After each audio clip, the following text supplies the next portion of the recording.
There was a crisis. One of the government officials even talked about how the way to make change happen was to create a crisis, and they did.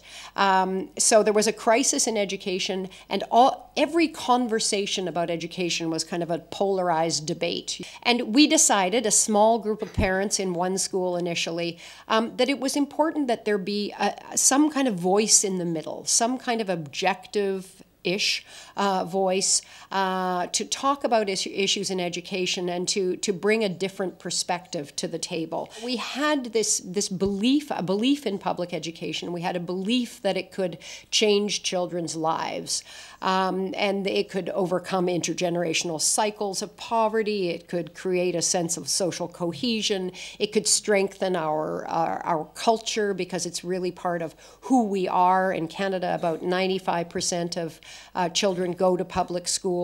We remember and recognize and talk about the fact that the job of public education was to build the next generation of society. We wanted to build the public conversation that we had to get money in order to do this. We applied for funding to foundations, and we knew we wanted to operate independently of the systems. The research for us was important because we knew we had to have evidence, that it wasn't enough to just go around having a big opinion about what should happen, that we had to have evidence to back it up. We wanted a public conversation, so we made friends right away with the media. We understood how important it was to tell stories and to get the media on board, as that we were credible, that we weren't going to make anything up, and that they could come to us for information. So we do a lot of work that way. We do a lot of work in social media, also in online. We have online dialogues. We make policy recommendations coming out of our reports. We sit at some government policy tables, and we work sometimes with policymakers. So when we're bringing out a report, we will go tell the government, this is our report, this is what it says, this is what we think you should be doing. And we have to start, I think, by recognizing and respecting and taking seriously how complex the job is of being a parent, just that.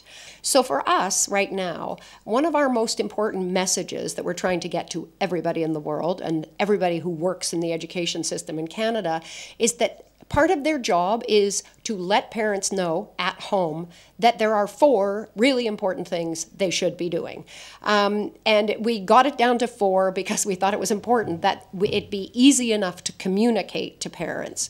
And again, this goes to trying to get away from this idea that there's a kind of hierarchy of parent involvement. There's important kinds and unimportant kinds. And really, in terms of student outcomes, what parents do at home matters more than anything, much more than their involvement in schools. First one was that they have high expectations of their children.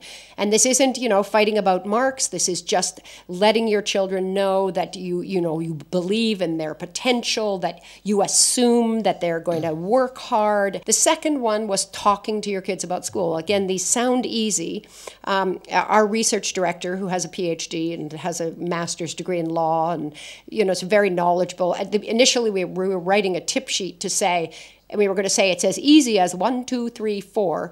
But then one morning she came in tears and went, it's not easy. We can't say it's easy. More important than homework, more important than helping with homework at all, more important than limiting TV time, more important than saying they couldn't go out on a school night, was just home discussion, they called it, so conversations about school. So building the work habits, though, is not about doing their work for them. Again, it's not about their homework. It's actually about letting your kids struggle. So it's about letting them learn to be persistent, to figure out how to go and get help, to be able to deal with difficulty and handle distraction and negotiate their own crises. So again, it's not about doing the work for them, and you don't have to be able to do their math or know the history or read the textbook. That's their job.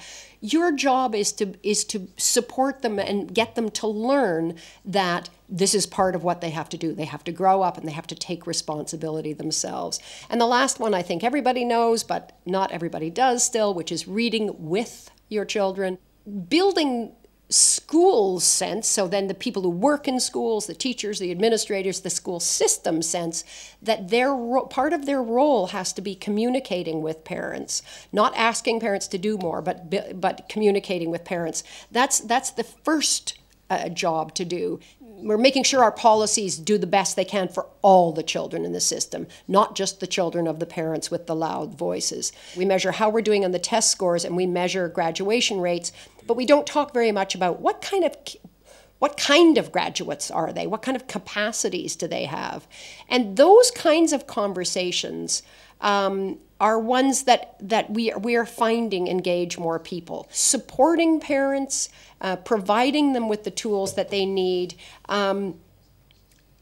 building that big kind of tent, which then allows us to talk about these bigger issues. So it's partly reminding everybody there are lots of problems in the system, yes, but public education is incredibly important, and it has a potential to, as I said, to change kids' lives. So it's again, I've already said this, it's recognizing how serious the job of being a parent is, and then providing the space for parents who want to be advocates, to be involved in the system at different levels, but not assuming that they're all going to agree on one thing or another.